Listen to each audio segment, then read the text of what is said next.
എണ്ണിക്കുളത്തിൻ്റെ കവിതയല്ലോ.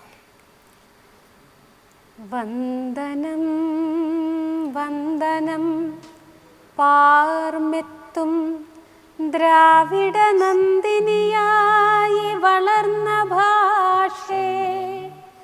വന്ദനം വന്ദനം ചിത്തം കവർന്നിടും ചന്ദനാമോദം കലർന്ന ഭാഷേ. ജീവന്നു നൂതനോന്മേഷം പകർന്നിടും ദേവഭാഷാമൃതം ചേർന്ന ഭാഷേ.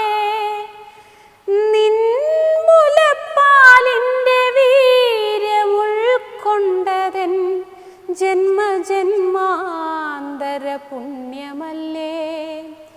വശ്യമാം ശൈലിയിൽ നിന്നെ ജയിപ്പൊരു വിശ്വമനോഹര ഭാഷയുണ്ടോ? നിന്നെ ജയിപ്പൊരു വിശ്വമനോഹര ഭാഷയുണ്ടോ? എനിക്കൊരാഗ്രഹമുണ്ട് എന്ന് പറഞ്ഞാൽ, ലക്ഷ്മി ഇപ്പോൾ വന്നപ്പോൾ സ്മൃതിലഹരിയാണ് ചൊല്ലിയത് അല്ലേ? നോക്കൂ, ആ സ്മൃതിലഹരിയിലും മലയാള കവിതയാണ് വിഷയം, ഇവിടെയും മലയാള ഭാഷയാണ് വിഷയം. അപ്പോൾ നമുക്ക് ഈ കവിതയെക്കുറിച്ചൊക്കെ ഉള്ളൊരു എപ്പിസോഡ്, കവിത എന്നൊക്കെ പറഞ്ഞപ്പോൾ, എന്നാൽ പിന്നെ എല്ലാ കവികളെയും കുറിച്ച്, പ്രധാനപ്പെട്ട മിക്ക കവികളെയും കുറിച്ച് നമുക്കൊരു ഒറ്റ കവിതയില്ലെങ്കിൽ കോർക്കാൻ പാകത്തിൽ എനിക്ക് കുരീപ്പുഴയുടെ അമ്മ മലയാളം ഒന്ന് ചൊല്ലിത്തരാം. കുരീപ്പുഴ ശ്രീകുമാർ എഴുതിയ കവിതയാണ്. മലയാളത്തിലെ ഒട്ടുമിക്ക കവികളെയും പരാമർശിച്ചുകൊണ്ട് എഴുതുന്ന മലയാള ഭാഷയ്ക്ക് വേണ്ടിയുള്ള ഒരു കവിയുടെ വിലാപം കൂടിയാണ് ഈ കവിത. വീണപൂവിൻ്റെ ശിരസ്സു ചോദിക്കുന്നു, പ്രേമ സംഗീത തപസ്സു ചോദിക്കുന്നു, ചിത്രയോഗത്തിൻ നഭസ്സു ചോദിക്കുന്നു, മണിനാദമാർന്ന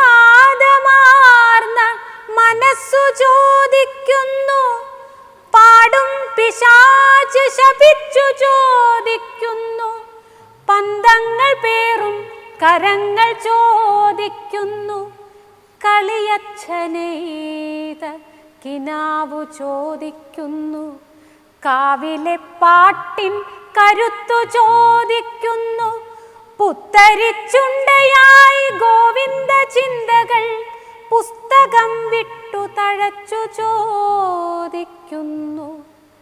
എവിടെ എവിടെ സഹ്യപുത്രി മലയാളം? എവിടെ എവിടെ സഹ്യപുത്രി മലയാളം? എവിടെ എവിടെ സ്നേഹപൂർണ്ണ മലയാളം?